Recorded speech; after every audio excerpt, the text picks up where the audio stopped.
Before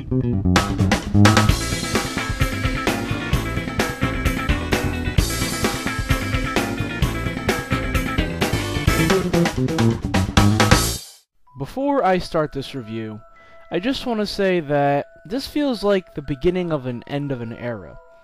As far as I can remember, working at the theater, I've had to deal with Harry Potter movies. In fact, if I recall correctly, one of the first films I ever threaded as a projectionist was Harry Potter and the Chamber of Secrets.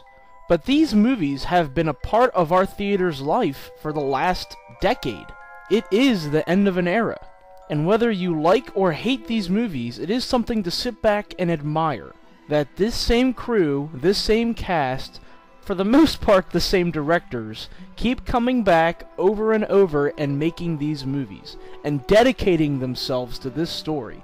While I have never really enjoyed the story of Harry Potter, it is most certainly something to respect and admire. Now that being said, what can I say about Harry Potter and the Deathly Hallows? I didn't get it. It's as simple as that. I'm not a fan of Harry Potter, I haven't read the books, so I did not understand this movie. Even though I have seen every movie since the second film. And for those of you who are wondering, yes, I have still yet to see the first Harry Potter movie. So sue me. One of my biggest gripes about the last film, The Half-Blood Prince, was that the whole movie seemed to be setting up for the big climax in the next two movies. With this movie, it almost feels like it's doing the same thing. Because they've split this movie into two parts, you just get another sense that all of this is leading up to some big climax. There is no climax with this movie. It just kind of peters out at the end, and there's nothing enjoyable about it. Now, for those people who have invested their time and effort with these characters, and for those people who really enjoy this story, I'm sure you're gonna love this. But from my point of view, from someone who is not a fan, all I saw was a bunch of kids running around the woods and using some spells. I had no idea what was going on. Well, let me take that back. I did get a little bit of what was going on. And from what I could tell, the story was about this. Voldemort has finally seized control of the Ministry of Magic, and is basically using the power of that ministry to go out and hunt down all the Muggleborns. And for those of you who might be confused about what a Muggleborn is, it's basically wizards who have been born to normal parents who can't use magic. And from this point on, the Ministry of Magic becomes the Gestapo. And you think I may be joking about that, but that's what it is. After watching this movie, it could be so simple to draw the parallels between the Ministry of Magic after Voldemort takes over and the secret Nazi police. Now, while the theme is certainly stolen from the Gestapo, it's not necessarily a bad theme.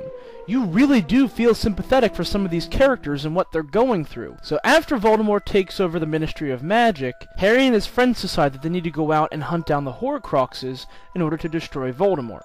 Now, for those of you who don't know what a Horcrux is, it's basically what Voldemort's life is tied to. If they destroy them, they destroy Voldemort, yada yada yada.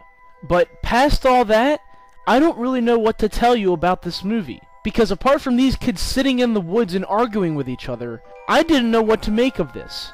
Occasionally they cast spells, occasionally they fight the evil guys, occasionally they find a Horcrux, occasionally they try to destroy it, but past that, I didn't understand a thing. So because of that, I had to judge this movie on its artistic and acting merits alone, which I have to say were pretty good. Visually, this movie was very stunning, but of course most of the Harry Potter movies have been that way. The acting was very good, but that's also one of the key things I pointed out with the last movie. So all I can really say about this movie is that what they got right with this one, they've gotten right with all the others. But for what it's worth, when there's action going on and the kids aren't bickering amongst themselves, this movie was pretty good. So, final rating. As I mentioned before, I'm probably not the best person in the world to critique this movie. But on the other hand, maybe I am. Because I'm not a fan of Harry Potter, I'm not going to fall instantly in love with it. However, Harry Potter fans may also be better critics because they expect so much more from these movies. Either way, I can only judge this movie on what I saw.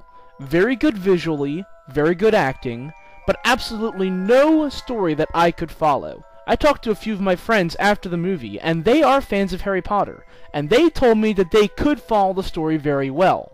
So maybe this movie really is just for the fans. Maybe they're the only ones who could really understand it. But that goes back to a major point that I made about movies a long time ago. A movie should be a self-contained entertainment medium. I shouldn't have to read a novel, or a comic book, or a magazine, or a graphic novel, or anything along those lines to understand a movie. So all that being said, I didn't understand the movie, but I still had a pretty good time with it. I'm going to give Harry Potter and the Deathly Hallows Part 1 3 stars.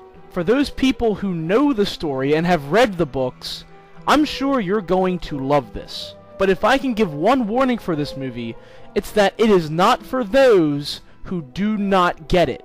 It is not for those who are going into a Harry Potter movie for the first time. You will not understand a thing. So now it's time for me to go back to work and start prepping for the Deathly Hallows Part 2. Because I'm sure I'm going to find some Harry Potter fans camping in front of our theater already waiting for this coming July. Just keep waiting, kids. The end will soon be here. So, take care.